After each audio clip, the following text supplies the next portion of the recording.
Vijay Abraham ഇടത് സഹയാത്രികനാണ്, Chengannur Christian കോളേജിലെ അധ്യാപകനാണ്. ശ്രീ വിജയ് എബ്രഹാം, താങ്കൾക്ക് നന്നായിട്ടറിയാം ഒരു സർവകലാശാലയിൽ രജിസ്ട്രാറുടെ റോള് എന്താണ് എന്ന് താങ്കൾക്ക് നന്നായിട്ടറിയാം. രാഷ്ട്രീയം മാറ്റി നിർത്താം. രജിസ്ട്രാർ അന്ന് ആ വേദിയിൽ, സെനറ്റ് ഹാൾ വേദിയിൽ കാണിച്ചത് തെമ്മാടിത്തരല്ലേ? താങ്കള് ആങ്കർ ചോദിച്ച ചോദ്യത്തിലേക്ക് വരുന്നതിന് മുമ്പ്, നമ്മുടെ രാജ്യം ഇന്ന് ജനാധിപത്യം ഏറെ വെല്ലുവിളികൾ നേരിട്ടുകൊണ്ടിരിക്കുന്ന ഒരു ഘട്ടത്തിൽ കൂടെ കടന്നു പോകുന്നത്. ഇന്ത്യയുടെ, നമ്മുടെ രാജ്യത്തിന്റെ ഒരു പ്രത്യേകത എന്ന് പറയുന്നത് തന്നെ സാംസ്കാരിക വൈവിധ്യമാണ്. വ്യത്യസ്തമായ ഭാഷ, വേഷം, ഭക്ഷണം, ആചാരം, അനുഷ്ഠാനം എന്നിങ്ങനെ വേണ്ട വ്യത്യസ്തമായ ആ വ്യത്യസ്തതയാണ് ഈ രാജ്യത്തിന്റെ സൗന്ദര്യം എന്ന് പറയുന്നത്. എന്നാൽ അതിനെ ഇല്ലാതാക്കിക്കൊണ്ട് ഹിന്ദി, ഹിന്ദു, ഹിന്ദുസ്ഥാനി, ഒറ്റ രാഷ്ട്രം, ഒറ്റ ഭാഷ, ഒറ്റ തെരഞ്ഞെടുപ്പ് എന്ന് വേണ്ട ഒറ്റ നികുതി എന്നൊക്കെ ഈ വൈവിധ്യത്തെ ഇല്ലാതാക്കിക്കൊണ്ട് ഒരു ഏകതാനത ഈ രാജ്യത്ത് കൊണ്ടുവരുന്നതിന്റെ ഭാഗമായിട്ട് നടത്തിക്കൊണ്ടിരിക്കുന്ന ഒരു കേന്ദ്രീകൃത ഇടപെടലുകൾ, ഈ ഫെഡറൽ സംവിധാനത്തെ ഇല്ലാതാക്കിക്കൊണ്ട് ഒരു കേന്ദ്രീകൃത ഇടപെടല് ഈ രാജ്യത്ത് നടന്നുകൊണ്ടിരിക്കുകയാണ്. ജനാധിപത്യം വലിയ ഭീഷണി നേരിട്ടുകൊണ്ടിരിക്കുകയാണ്. അതേപോലെ തന്നെ രാജ്യത്തിന്റെ പ്രിയാമ്പിൾ പറയുന്നത് പോലുള്ള മതേതരത്വവും സോഷ്യലിസവും ഒക്കെ തന്നെ എടുത്തു മാറ്റണമെന്ന് കഴിഞ്ഞ ദിവസം RSSന്റെ ഒരു നേതാവ് പറയുന്നത് മാധ്യമങ്ങളിൽ കൂടെ പറഞ്ഞിട്ടില്ല കേട്ടോ, എടുത്തു മാറ്റണം എന്ന് പറഞ്ഞിട്ടില്ല. അത് എങ്ങനെ അത് ഉൾപ്പെടുത്തി എന്നുള്ളത് ചർച്ച ചെയ്യണം എന്നൊരാവശ്യമാണ് RSS സർക്കാര്യവാഹ് ദത്താത്രേയ ഹൊസബള പറഞ്ഞത്. അതെ, RSSനെ സംബന്ധിച്ച് മതേതരത്വം എന്ന് പറയുന്ന വാക്കിനോട് അലർജി തുടങ്ങിയിട്ട് കാലമേറെയായി ഞങ്ങൾക്കറിയാം. അതേപോലെ സോഷ്യലിസം, സമത്വം എന്ന് പറയുന്ന ആശയത്തിനോടൊന്നും RSSനോ അല്ലെങ്കിൽ സംഘപരിവാരങ്ങൾക്കോ യാതൊരു യോജിപ്പില്ല. മറിച്ച് സമ്പന്നരേറെ സമ്പന്നരാകുന്ന ഒരു സാമ്പത്തിക രാഷ്ട്രീയ സാഹചര്യമാണ് ഇന്ന് രാജ്യത്ത് നിലനിൽക്കുന്നത്. ഈ ട്രംപ് ഒക്കെ രാജ്യത്ത് സന്ദർശിക്കാൻ വന്നപ്പോൾ ചേരി പ്രദേശങ്ങളൊക്കെ വലിയ ഹോർഡിങ്, ഇന്ത്യ ജനാധിപത്യത്തിന്റെ മാതാവ് എന്നൊക്കെ പറഞ്ഞ് വലിയ ഹോർഡിംഗ് ഒക്കെ എടുത്ത് മറച്ച സംഭവമൊക്കെ ഞാൻ ഇന്നിവിടെ ഓർക്കുകയാണ്. അതേ സമയത്ത് ആ സംഭവം നടക്കുന്ന, ട്രംപിന്റെ ഒക്കെ വിസിറ്റ് ഇന്ത്യയിൽ നടക്കുന്ന G20 മീറ്റ് നടക്കുന്ന സമയത്ത് തന്നെ ത്രിപുരയിലൊക്കെ വലിയ കലാപങ്ങൾ നടക്കുകയാണ്. അവിടുത്തെ കമ്മ്യൂണിസ്റ്റുകാരായിട്ടുള്ള ആളുകളെ വേട്ടയാടുന്ന, അവരുടെ വീടുകൾ കത്തിക്കുന്ന, കൃഷിയിടങ്ങൾ, വാഹനവും കത്തിക്കുന്ന സംഭവങ്ങളൊക്കെ നടക്കുന്ന ഒരു സമയം കൂടിയായിരുന്നു അത്. ഞാൻ പറഞ്ഞു വന്നത്, ജനാധിപത്യവും മതേതരത്വവും സോഷ്യലിസവും ഒക്കെ ഏറെ വെല്ലുവിളികൾ നേരിടുന്ന ഒരു കാലഘട്ടം. ഇന്ന് ഈ ഭാരതാംബയുമായി ബന്ധപ്പെട്ട ഒരു വിഷയമാണല്ലോ ഇന്ന് നമ്മൾ ചർച്ച ചെയ്യുന്നതിന് അടിസ്ഥാന കാരണം. ഇപ്പൊ ഇന്ന് നമ്മളുടെ ഒരു വലിയൊരു പ്രശ്നമായിട്ട് ഈ ദേശീയത എന്ന ഒരു പ്രശ്നം നമ്മുടെ മുമ്പിൽ നിൽക്കുകയാണ്. ഈ ദേശീയത എന്ന് പറയുന്നത്, ഇന്ത്യയുടെ ഒരു കോണ്ടെക്സ്റ്റിലെ ദേശീയത എന്ന് പറയുന്നത് തന്നെ ഒരു ആന്റി കൊളോണിയൽ ആയിട്ടുള്ള ഒരു ആശയമാണ്. ബ്രിട്ടീഷുകാർക്കെതിരെ, ഇന്ത്യയിൽ ബ്രിട്ടീഷുകാരെ പിന്തുടർച്ചിരുന്ന നാടുവാഴിത്തത്തിനെതിരെ, ജന്മിത്വത്തിനെതിരെ രൂപം കൊണ്ട ഒരു ജനങ്ങളുടെ ഒരു പ്രതിരോധ ആശയമാണ് ഇന്ത്യയുടെ ദേശീയത എന്ന് പറയുന്ന ആശയം. എന്നാൽ ഇന്ന് ആ ദേശീയത കേവലം ഒരു ടെറിട്ടോറിയൽ നാഷണലിസം എന്ന രീതിയിലേക്ക് അത് ചുരുങ്ങി പോയിക്കൊണ്ടിരിക്കുന്നു.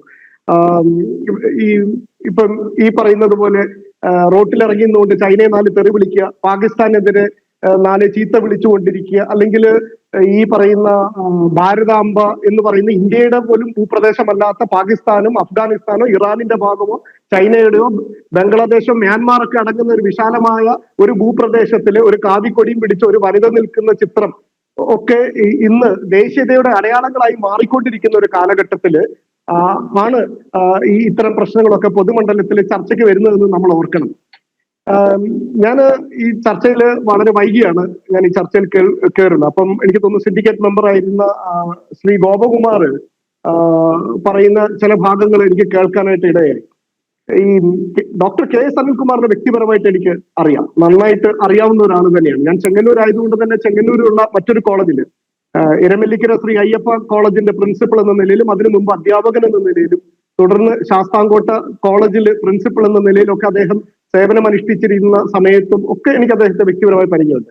തികഞ്ഞ ശാന്ത സ്വഭാവത്തോടു കൂടി ആളുകളെ കേൾക്കുന്ന, നിയമം എന്താണോ പറയുന്നത് അതിനകത്ത് നിന്ന് മാത്രം പ്രവർത്തിക്കാൻ ആഗ്രഹിക്കുന്ന, വളരെ കാർക്കശ്യത്തോടുകൂടി ഇടപെടുന്ന, വളരെ ശാന്തത കൈവിടാതെ സംസാരിക്കുന്ന, ഇടപെടുന്ന ഒരാളെന്ന നിലയിൽ എനിക്ക് ഡോക്ടർ അനിൽകുമാർ സാറിനെ നന്നായിട്ട് അറിയാം.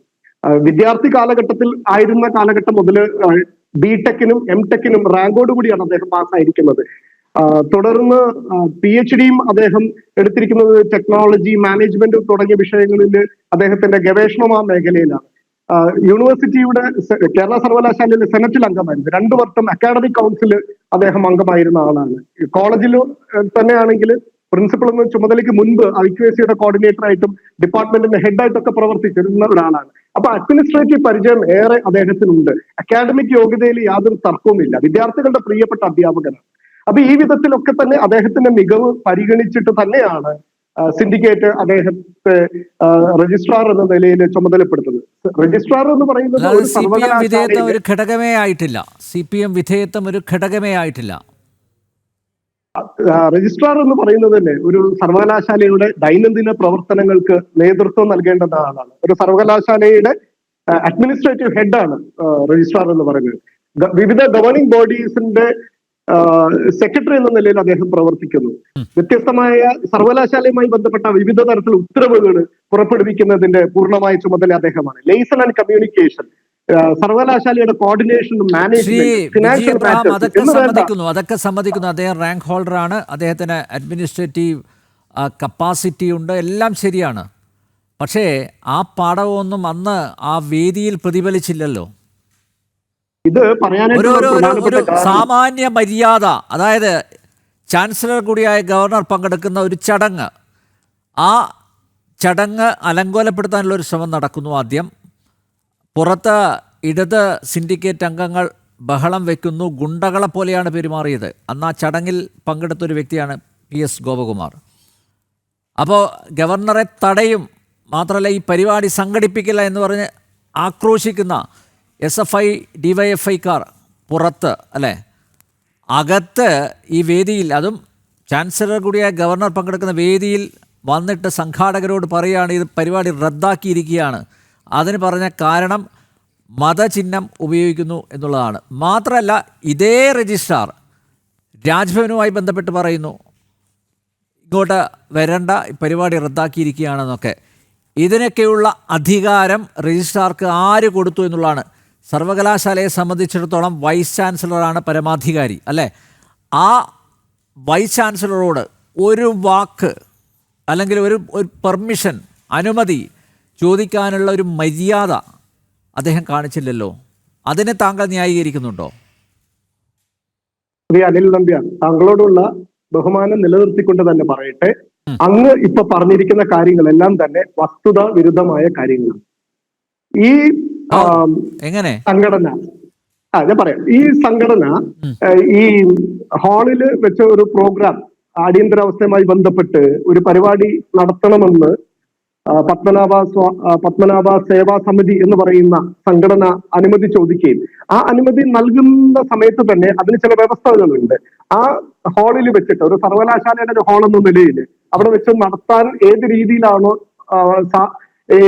വിധത്തിലാണോ അത് നടത്തേണ്ടത്, അത് കൃത്യമായി നിഷ്കർഷിക്കുന്ന വ്യവസ്ഥകൾ പാലിച്ചുകൊണ്ട് മാത്രമേ ആ ഹാളിൽ പ്രോഗ്രാമുകൾ നടത്താനായിട്ട് സാധിക്കത്തുള്ളൂ. അവിടെ ഈ പറഞ്ഞതുപോലെ രാജ്യവിരുദ്ധമായ അടയാളങ്ങളോ ഭരണഘടനാ വിരുദ്ധമായിട്ടുള്ള ഇടപെടലുകളോ അടയാളങ്ങളോ ചിഹ്നങ്ങളോ ഒന്നും തന്നെ ഉപയോഗിക്കാനായിട്ട് പാടില്ല എന്ന് മാത്രമല്ല, അതെ, കാവിക്കൊടി ഇവിടെ എല്ലാ ജനവിഭാഗങ്ങളും ഇവിടെ ഉപയോഗിക്കുന്ന ഒരു അടയാളമല്ല. അപ്പൊ തീർച്ചയായിട്ടും അത് മതപരമായ ഒരു അടയാളം എന്ന നിലയിൽ അവിടെ സംഘടിച്ചിരുന്ന വിദ്യാർത്ഥികൾ വ്യാഖ്യാനിച്ചിട്ടുണ്ടെങ്കിൽ അതിനെ കുറ്റം പറയാനായിട്ട് സാധിക്കത്തില്ല. എന്തായാലും ക്രിസ്ത്യാനികളുണ്ടല്ലോ, വ്യവസ്ഥകൾക്ക് വിരുദ്ധമല ചവിട്ടുന്ന ക്രിസ്ത്യാനികളുണ്ടല്ലോ. തങ്ങളുടെ ദൈനംദിനത്തിലൊക്കെ ജീവിതത്തിലൊക്കെ കാവ്യങ്ങളൊക്കെ ആളുകൾ ഉപയോഗിക്കാറുണ്ട്. ഒരു പൊതുപരിപാടിക്ക് കാവി കൊടി ഉയർത്തിയിരിക്കുന്ന ഇന്ത്യയുടെ പോലും ഭൂപ്രദേശമല്ലാത്ത ഭൂപ്രദേശങ്ങളെയൊക്കെ അടയാളപ്പെടുത്തി ഒരു വനിത കാവി കൊടിയും പിടിച്ചുകൊണ്ട് നിൽക്കുന്ന രൂപമൊക്കെ പ്രതീകാത്മകമായി ഉപയോഗിക്കുന്നത് ഇന്നത്തെ ഈ ഒരു, ഞാൻ ആദ്യം സൂചിപ്പിച്ചതുപോലെ, ഈ ദേശീയതയെ വക്രീകരിച്ചുകൊണ്ട് തങ്ങൾക്ക് എന്താ പറയാ, തങ്ങൾ ആഗ്രഹിക്കാത്ത നിലയിലുള്ള ഇന്നത്തെ രാജ്യത്തിന്റെ ഒരു മതേതരത്വമോ ഒരു സോഷ്യലിസ്റ്റ് ജനാധിപത്യ ആശയങ്ങൾക്ക് വിരുദ്ധമായിട്ട് ഒരു ടെറിട്ടോറിയൽ പ്രോത്സാഹിപ്പിക്കുന്ന ഇത്തരം അടയാളങ്ങൾ ഇത്തിഫാദ എന്ന അറബി വാക്കിന്റെ അർത്ഥം ഞാൻ മനസ്സിലാക്കുന്നത് ചെറുത്ത് നിൽപ്പെന്ന്. എനിക്ക് അറബിയൊന്നും അറിയത്തില്ല. ചെറുത്ത് നിൽപ്പെന്നുള്ളതാണ്. പാലസ്റ്റൈനിലെ ജനങ്ങൾ കുഞ്ഞുങ്ങളെ പോലും കൊന്നൊടുക്കുന്ന ഈ ക്രൂരമായ പരിസരത്തില് അതിനോട് പ്രതിരോധം സൃഷ്ടിക്കുന്നതിന് വേണ്ടിയിട്ട് പാലസ്റ്റൈനിലെ ജനങ്ങൾ ഉയർത്തുന്ന ഒരു മുദ്രാവാക്യത്തിലെ ഒരു പദമാണ്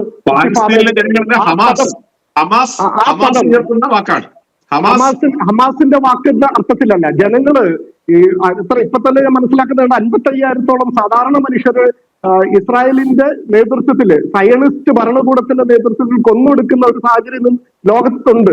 ഇന്ന് ഈ പറഞ്ഞ സെൻട്രൽ ഏഷ്യയിലുണ്ട്, പശ്ചിമേഷ്യൻ സ്ഥലത്തുണ്ട്. ഇന്ന് ലോകത്തെ മനുഷ്യ അവകാശത്തെ എന്താ അതിന്റെ മാനവീയ മനുഷ്യർ മുഴുവനും ആ ചോദ്യം നിങ്ങൾ ചോദിച്ചത് ഇത്തിഫാദ എന്ന വാക്കിന് ഏതാണ്ട് ഒരു നിമിഷം ശ്രീ ഗോപകുമാർ ഒരു കാര്യം ശ്രീ ഡോക്ടർ ബിജു സാറിനെ ഓർമ്മപ്പെടുത്താൻ ആഗ്രഹിക്കുന്നത്, ഈ സംഘാടകർക്ക് ബഹുമാനപ്പെട്ട രജിസ്ട്രാർ കൊടുത്ത നിബന്ധനകളിലെ അല്ലെങ്കിൽ സെനറ്റ് ഹാൾ ബുക്ക് ചെയ്യുന്നത് സംബന്ധിച്ച് ഉള്ള നിബന്ധനകളിലെ അവിടെ മതചിഹ്നങ്ങൾ പാടില്ല എന്ന് പറയുന്നില്ല. മതപരമായ ആരാധന പാടില്ല എന്നാണ് പറയുന്നത്. മതപരമായ പ്രഭാഷണം പാടില്ല. ഈ രണ്ട് കണ്ടീഷനെ അത് സംബന്ധിച്ച് പറയുന്നുള്ളൂ. അവിടെ ഇപ്പോ ഒരു കാവിക്കൊടിയുള്ള പടം അവിടെ വെച്ചു എന്ന് പറഞ്ഞിട്ട് അതൊന്നും വിലക്കണമെന്നൊന്നും പറഞ്ഞിട്ടില്ല. മാത്രമല്ല, ശ്രീപത്മനാഭ സേവാ സമിതിയുടെ ലെറ്റർ പാഡിലാണ് അവര് അപേക്ഷ കൊടുത്തിട്ടുള്ളത്. നേരത്തെ ആ അപേക്ഷയിൽ അനന്തപത്മനാഭന്റെ പടമുണ്ട്. വളരെ മനോഹരമായ വർണ്ണചിത്രമുള്ള അനന്തപത്മനാഭന്റെ ലെറ്റർ മുദ്രയോട് കൂടിയ ലെറ്റർ പാഡിലാണ് ഈ അപേക്ഷ കൊടുത്തിട്ടുള്ളത്. എന്നിട്ട് എനിക്ക് തോന്നുന്നു ഈ കണ്ടീഷന്റെ അടിസ്ഥാനത്തിലായിരിക്കാം അവര് ബാനറിലോ മറ്റേതെങ്കിലും ആ സ്റ്റേജിന്റെ ഏതെങ്കിലും ഭാഗത്ത് അവരുടെ അടയാളം അല്ലെങ്കിൽ ഈ ശ്രീ പത്മനാഭ സേവാ സമിതിയുടെ അടയാളം, അവരുടെ അനന്തപത്മനാഭന്റെ ചിഹ്നം ഉപയോഗിച്ചിട്ടില്ല. അത്രയും മര്യാദ അവർ കാണിച്ചു എന്നുകൂടി ഞാൻ ഓർമ്മിപ്പിക്കുന്നു. ഗോപകുമാർ സാറ് താങ്കൾ എത്ര നിഷ്കളങ്കമായിട്ടാണ് ഈ കാര്യങ്ങൾ അവതരിപ്പിക്കുന്നത്. ഈ ആരിഫ് മുഹമ്മദ് ഖാന് കേരളത്തില് ഗവർണറായിട്ട് അദ്ദേഹം നിയമിതനായ നിമിഷം മുതൽ ഇപ്പം തുടർന്നു വന്ന ഗവർണറും ഏത് വിധത്തിലാണ് കേരളത്തിന് സമാധാനം ലംഘിക്കുന്ന തരത്തിൽ, സമാധാനത്തിന് ഭംഗം വരുന്ന തരത്തിൽ ഇവര് രാഷ്ട്രീയം ഇടപെടല് കേരളത്തിൽ നടത്തുന്നതെന്ന് അങ്ങയ്ക്കും എനിക്കും നല്ല ബോധ്യമുണ്ട്. കേരളത്തിലെ ജനങ്ങൾ ഇതെല്ലാം കണ്ടുകൊണ്ടിരിക്കുന്നതാണ്.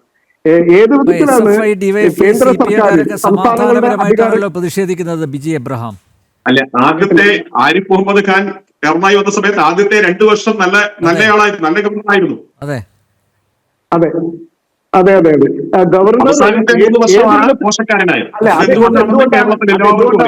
ഗോപകുമാർ സാറേ, അത് എന്തുകൊണ്ടാണ് ഒരു ഗവർണർ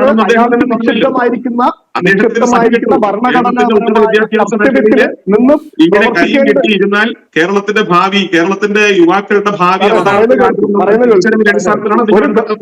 ഒരു ഗവർണർ ഏത് വിധത്തിലാണോ ഭരണഘടന അനുശാസിക്കുന്ന തരത്തിൽ ഇടപെടുന്നത് ആ ഘട്ടത്തിൽ കാര്യങ്ങളെല്ലാം സമാധാനപരമായിട്ട് പോകും. മറിച്ച് കേന്ദ്ര സർക്കാരിന്റെ ഉപകരണം എന്ന നിലയിൽ കേരളത്തിലെ ഭരണകൂടത്തെ അട്ടിമറിച്ച് കളഞ്ഞേക്കാം, കേരളത്തിലെ വിദ്യാഭ്യാസ മേഖലയിലെ സർക്കാർ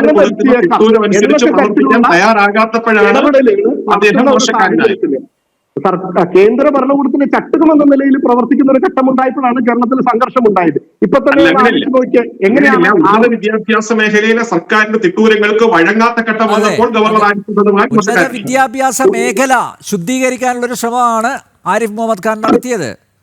ഉന്നത വിദ്യാഭ്യാസ മേഖല അതിനെ ശക്തിപ്പെടുത്താനുള്ള സതുദ്യമമായിരുന്നു അദ്ദേഹത്തിന്റെ ഭാഗത്തുനിന്നുണ്ടായത്. അത് നിങ്ങളുടെ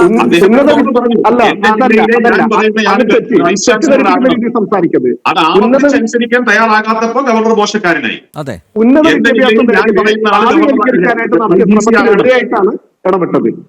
കേരളത്തിലെ ഉന്നത വിദ്യാഭ്യാസ മേഖലയെ ഇന്ത്യയിൽ തന്നെ അഭിമാനകരമായ ആര് കാവ്യവൽക്കരിക്കാൻ നോക്കി? അതെ, ഗവർണറെ ഉപയോഗിച്ചുകൊണ്ട് കാവ്യവൽക്കരിക്കാനായിട്ട് നടത്തിയ ഇടപെടലുകൾ എങ്ങനെയാണ് ചൂണ്ടിക്കാണിക്കാമോ താങ്കൾക്ക്?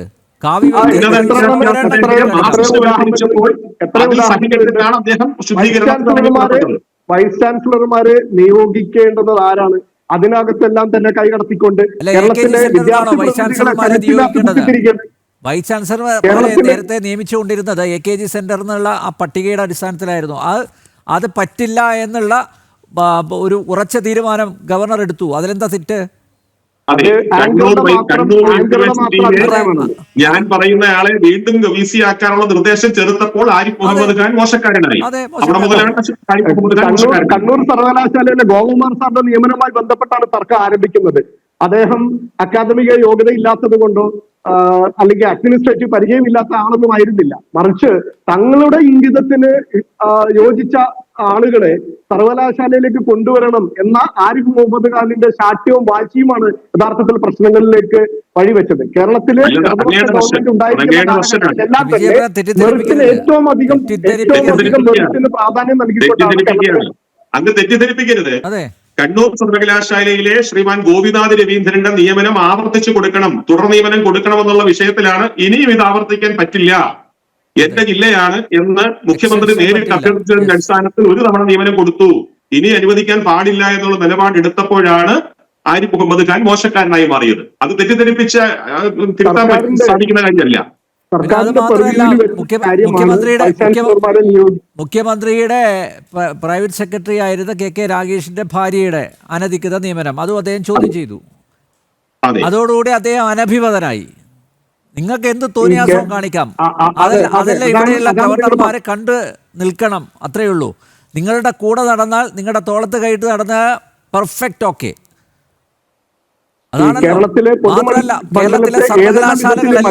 കേരളത്തിലെ സർവകലാശാലകളെല്ലാം SFIക്ക് അങ്ങ് പതിച്ചു കൊടുത്തിരിക്കുകയാണ്. എന്ത് വൃത്തികേടും കാണിക്കാം, ആരും ഒന്നും ചോദ്യം ചെയ്യരുത്.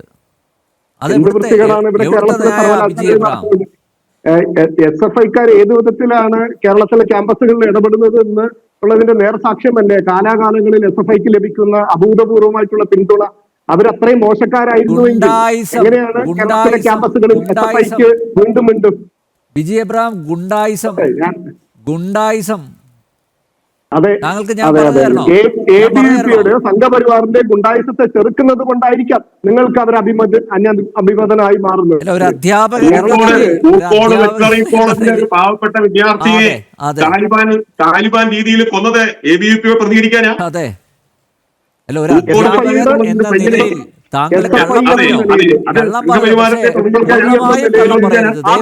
ഒരു ആക്രമണവും കേരളത്തിലെ ക്യാമ്പസുകളിലില്ല. SFI എന്ന നിലയിൽ ആലോചിച്ചുകൊണ്ട് കേരളത്തിലെ ക്യാമ്പസുകളിൽ സംഘർഷം സൃഷ്ടിക്കുന്ന ഒരു പതിവ്. ഒരു നിമിഷം ശ്രീ വിജയ് എബ്രഹാം, നമ്മൾ കാട് കയറിയാണ് ഈ ചർച്ചയിലേക്ക് തിരിച്ചു അഭ്യർത്ഥിക്കുകയാണ്. അതായത് ഞാൻ ചോദിച്ചത് ഇത്രയേ ഉള്ളൂ, ഇദ്ദേഹത്തിന്റെ ഇടപെടൽ നിയമപരമായിട്ടുള്ളതാണോ അല്ലെങ്കിൽ നിയമവിരുദ്ധമാണോ എന്നുള്ളതാണ്. കാരണം ഞാൻ നേരത്തെ താങ്കളോട് ചോദിച്ചതാണ്, വൈസ് ചാൻസലർ എന്ന് പറയുന്ന ഒരാൾ അവിടെ ഇരിപ്പുണ്ട്. ഏറ്റവും ചുരുങ്ങിയ പക്ഷം അദ്ദേഹത്തോട് ചോദിക്കേണ്ടത്, ഇങ്ങനെ ഒരു പ്രശ്നമുണ്ട്, സെനറ്റ് ഹാളിൽ ഇങ്ങനെ ഒരു പ്രശ്നം നടക്കുന്നു, എന്താണ് ഞാൻ നടപടി സ്വീകരിക്കേണ്ടത്? അദ്ദേഹത്തിൻ്റെ ഒരു ഉപദേശം, അദ്ദേഹത്തിൻ്റെ ഒരു അഭിപ്രായമെങ്കിലും ആരായുക, അല്ലേ? രജിസ്ട്രാർ ഏറ്റവും മിനിമം അതെങ്കിലും ആ ഒരു മര്യാദയെങ്കിലും കാണിക്കേണ്ടതായിരുന്നില്ലേ? അതൊന്നും അദ്ദേഹത്തോട് ഒന്നും പറയാതെ, ടെലിഫോണിൽ പോലും ബന്ധപ്പെടാതെ സ്വന്തം നിലക്ക് തീരുമാനമെടുക്കണമെങ്കിൽ അത് ആരുടെ തിട്ടൂരപ്രകാരമാണ്? അങ്ങ് വീണ്ടും വസ്തുതാവിരുദ്ധമായ കാര്യങ്ങളാണ് പറയുന്നത്. രജിസ്ട്രാർ വൈസ് ചാൻസലറിനെ പറയൂ. താങ്കൾ കാട് കയറി പറയാതെ കം ടു ദ പോയിന്റ്. ഞാൻ പറഞ്ഞത് എങ്ങനെയാണ് വസ്തുതാവിരുദ്ധം? വൈസ് ചാൻസലറെ ഫോണിൽ വിളിച്ചു 100 വട്ടം ഉറപ്പിച്ചെനിക്ക് പറയാനായിട്ട് പറ്റും. രജിസ്ട്രാർ വൈസ് ചാൻസലറുമായിട്ട് സംസാരിച്ചു. എന്നിട്ട് വൈസ് ചാൻസലർ എന്ത് പറഞ്ഞു? പരിപാടി റദ്ദാക്കാൻ പറഞ്ഞോ? അദ്ദേഹത്തെ ധരിപ്പിച്ചു, ഞാൻ വിഷയമൊന്ന് അന്വേഷിക്കട്ടെ, പരിശോധിക്കട്ടെ എന്ന ഒരു മറുപടിയാണ് അദ്ദേഹം നൽകിയത്. അതേപോലെ തന്നെ ഗവർണറുടെ ADCയും രജിസ്ട്രാറെ വിളിച്ചിരുന്നു. എന്താണ് അവിടെ കൃത്യമായിട്ട് അവിടെ നടക്കുന്ന സംഘർഷത്തിന്റെ സാഹചര്യവും പുറത്ത് നടക്കുന്നതും അകത്ത് നടക്കുന്ന സംഗതികളും കൃത്യമായിട്ട് രജിസ്ട്രാർ ഗവർണറുടെ ADCയെ അറിയിക്കുകയുണ്ടായി. അദ്ദേഹം ഗവർണറെ വിവരം അറിയിച്ചിട്ടുണ്ട്. താങ്കൾ പറഞ്ഞു വരുന്നത് കേരള സർവകലാശാല വൈസ് ചാൻസലർ ഡോക്ടർ മോഹൻ കുന്നുമ്മലിന്റെ നിർദ്ദേശപ്രകാരമാണ് രജിസ്ട്രാർ ഡോക്ടർ അനിൽകുമാർ ആ പരിപാടി റദ്ദാക്കിയത് എന്നാണ്. ഗവർണറോട് ഇങ്ങോട്ട് വരണ്ട എന്ന് പറഞ്ഞതും വിസിയുടെ നിർദ്ദേശപ്രകാരമാണോ? ഞാൻ പറയാത്ത കാര്യങ്ങൾ എന്റെ വായി തിരികരുത്. താങ്കളല്ലേ പറഞ്ഞത്? താങ്കളല്ലേ പറഞ്ഞത്? സംസാരിച്ചു ടെലിഫോണിൽ ബന്ധപ്പെട്ടു. ഡോക്ടർ അനിൽകുമാർ അവിടെ നടക്കുന്ന കാര്യങ്ങൾ കൃത്യമായിട്ട് അദ്ദേഹത്തിന്റെ ഓഫീസിൽ ഇരിക്കുമ്പോഴാണ് ഈ സംഭവങ്ങൾ നടക്കുന്നത്. ആ കൃത്യമായിട്ട് അദ്ദേഹത്തെ വിവരം അറിയിച്ചിട്ടുണ്ട്. വൈസ് ചാൻസലറുടെ അടുത്ത് കാര്യങ്ങൾ അറിയിച്ചിട്ടുണ്ട്. വൈസ് ചാൻസലർ നോക്കട്ടെ, കാര്യങ്ങൾ പരിശോധിക്കട്ടെ എന്ന് പറഞ്ഞ് വേണ്ട നടപടികൾ എടുക്കാം എന്നുള്ള മറുപടിയാണ് അദ്ദേഹത്തിന് നൽകിയത്. അല്ലാതെ വൈസ് ചാൻസലർ അറിയാതെ അല്ല. അതിനുശേഷം സംഭവിച്ചു കാര്യങ്ങൾ നോക്കട്ടെ എന്ന് ഫോർ ദ സേക്ക് വാദത്തിന് വേണ്ടി കാര്യങ്ങൾ നോക്കട്ടെ എന്ന് പറഞ്ഞ് വൈസ് ചാൻസലർ വെച്ചു. പിന്നെ സ്വന്തം നിലയ്ക്ക് ഇയാൾ എങ്ങനെയാണ് തീരുമാനം എടുത്തത്? രജിസ്ട്രാർ ആ തീരുമാനം അതിനാണ് അദ്ദേഹത്തെ നിയോഗിക്കപ്പെട്ടിരിക്കുന്നത്. സർവകലാശാലയുമായി ബന്ധപ്പെട്ട ഈ സർവകലാശാലയുടെ പ്രോപ്പർട്ടിയുമായി ബന്ധപ്പെട്ട കസ്റ്റോഡിയൻ എന്ന് പറയുന്നത് രജിസ്ട്രാറാണ്. അദ്ദേഹം ആ തീരുമാനം, അദ്ദേഹമല്ലാതെ പിന്നെ മറ്റാരാണ് എടുക്കേണ്ടത്? അദ്ദേഹം എടുക്കേണ്ടത് ഉത്തരവാദിത്തമാണ്. അദ്ദേഹത്തിന്റെ അധികാരത്തിൽ വരുന്ന കാര്യമാണ്. അവിടെ ഒരു സംഘർഷ സാഹചര്യം ഉണ്ടാകുമ്പോൾ, എന്ത് വ്യവസ്ഥയ്ക്ക് വിരുദ്ധമായിട്ടാണ് അവിടെ പ്രോഗ്രാം നടക്കുമ്പോൾ അല്ല ബിജി എബ്രഹാം, അങ്ങനെയാണെങ്കിൽ സംഘർഷം ആരുണ്ടാക്കി? SFIക്കാർ. ആ SFIക്കാരെ ആ വളപ്പിൽ നിന്ന് പിടിച്ച് പുറത്താക്കുകയല്ലേ ചെയ്യേണ്ടത്? അതിന് സെക്യൂരിറ്റിക്ക് നിർദ്ദേശം കൊടുക്കുകയായിരുന്നില്ലേ ചെയ്യേണ്ടിയിരുന്നത്? അലങ്കോലപ്പെടുത്താൻ ശ്രമിച്ച SFIക്കാരെ ആ ക്യാമ്പസിൽ നിന്ന് പുറത്താക്കുക. എന്തുകൊണ്ട് രജിസ്ട്രാർ അത് കണ്ടു നിന്നു? എന്തുകൊണ്ട് അദ്ദേഹം അത് ആസ്വദിച്ചു നിന്നു? കാരണം ആ സംഘർഷത്തിന് നേതൃത്വം നൽകിയത് ഇടത് സിൻഡിക്കേറ്റ് അംഗങ്ങളായിട്ടുള്ള ഷിജു ഖാൻ ഉൾപ്പെടെയുള്ളവരാണ്. SFIക്കാരാണ്. SFIയുടെ സംസ്ഥാന അധ്യക്ഷനുണ്ടായിരുന്നു അവിടെ. അങ്ങനെ താങ്കൾ പറയുന്നത് പ്രകാരം ആ സർവകലാശാലയിൽ ആ സെനറ്റ് ഹാളിൽ ഒരു പരിപാടി സുഗമമായി നടക്കാൻ വേണ്ടി ഇദ്ദേഹം ഒരു നിലപാട് എടുത്തു, രജിസ്റ്റർ എടുത്തു. അങ്ങനെയാണെങ്കിൽ ഈ പുറത്ത് സംഘർഷമുണ്ടാക്കിയവരെ പിടിച്ച് പുറത്താക്കാനുള്ള ആ നിർദ്ദേശം കൊടുക്കേണ്ടിയിരുന്നില്ല? അതല്ല അദ്ദേഹം ആദ്യം ചെയ്യേണ്ടിയിരുന്നത്. അദ്ദേഹം ആ പുറത്ത് നിന്ന് ബഹളം ഉണ്ടാക്കിയ ഷിജു ഖാൻ അടക്കമുള്ളവർ പറഞ്ഞതെന്തോ അതല്ലേ അദ്ദേഹം അവിടെ നടപ്പിലാക്കിയത്? അത് ആർക്കും മനസ്സിലാവുന്നതല്ലേ ബിജി എബ്രഹാം? അവിടെയാണ് നേരത്തെ പറഞ്ഞതുപോലെ CPMൻ്റെ ആജ്ഞാനുവർത്തിയായി ഇദ്ദേഹം മാറി. CPM എന്താഗ്രഹിച്ചോ അതിനനുസരിച്ച് ഇദ്ദേഹം പ്രവർത്തിച്ചു.